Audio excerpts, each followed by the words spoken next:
Welcome to Bala cars. இப்போ நீங்கள் பார்க்க போகிற கார் பார்த்துட்டிங்கன்னா மாருதியில் ஸ்விஃப்ட்டை பற்றி தான் பார்க்க போகிறோம். வாங்க வீடியோக்குள்ளே போகலாம். அந்த கார் பார்த்தீங்கன்னா மாருதியில் ஸ்விஃப்ட் மாடல் பார்த்தீங்கன்னா 2014 மாடல். வேரியன்ட் பார்த்தீங்கன்னா வேரியன்ட் தான். ஓனர் பார்த்தீங்கன்னா ஒரு ஓனர் இருக்காங்க. இது ஒரு டீசல் வண்டி தான். கிலோமீட்டர் பார்த்தீங்கன்னா 1,22,516 கிலோமீட்டர் ரன்னிங் ஆயிருக்கு. நோ சர்வீஸ் ரெக்கார்டு தான். இன்சூரன்ஸ்னு பார்த்தீங்கன்னா 20/3/2025 வரைக்கும் இன்சூரன்ஸ் எடுத்து வச்சிருக்காங்க. இந்த காரோட ப்ரைஸ் என்ன சொல்கிறாங்கன்னா 5,25,000 சொல்கிறாங்க. ரேட் குறைக்க முடியும் சொல்லியிருக்காங்க. குறைச்சி பேசி இந்த காரை பைப்பிங்களான்னு சொல்லியிருக்காங்க. ஏசி வந்துடும், பவர் ஸ்டேரிங், பருண்டோ, ரிமோட் லாக் வந்துடும். சீட் கவர்லாம் பார்த்தீங்கன்னா நியூ கவர் தான் போட்டிருக்கு. டயர் பான் பார்த்தீங்கன்னா 4 டயருமே ஒரு 80% நல்லாயிருக்கும் அப்படின்னு இருக்காங்க.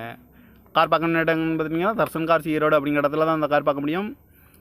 TN 66 K 7476 அப்படிங்கிற நம்பரில் தான் அந்த கார் இருக்குது அப்படின்னு இருக்காங்க. ஓனர் பார்த்தீங்கன்னா ஒரு ஓனர் இருக்காங்க. இது ஒரு டீசல் வண்டி தான். 2014 மாடல். காரோட ப்ரைஸ் என்ன சொல்கிறாங்கன்னா 5,25,000 சொல்கிறாங்க. ரேட் குறைக்க முடியும் சொல்லியிருக்காங்க. குறைச்சி பேசி இந்த காரை பைப்பிங் தான் சொல்லியிருக்காங்க. இந்த மாதிரி கார் வீடியோக்கெல்லாம் பாலா கார் சேனலில் சப்ஸ்கிரைப் பண்ணிச்சுக்கோங்க. தேங்க்யூ ஃபார் வாட்சிங்.